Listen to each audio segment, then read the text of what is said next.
Voy. Bezovta qilmadimmi? Qahvadan ol berma. Xo'sh. Qalaysan?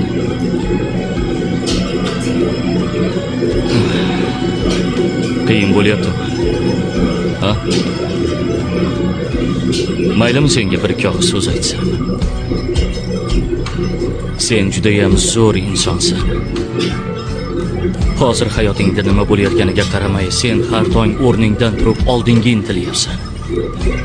Mana bu katta jasorat. Sen mard va kuchlisan. Unutma. Yaratganni senga nisbatan albatta rejasi bor. Har bir qiyinchilik ketidan albatta yorug' kun keladi. Eng qorong'u tun tong oldidadir. Sen hammasini uddalay olasan. Hammasidan o'ta olasan. Sen kuchli insonsan.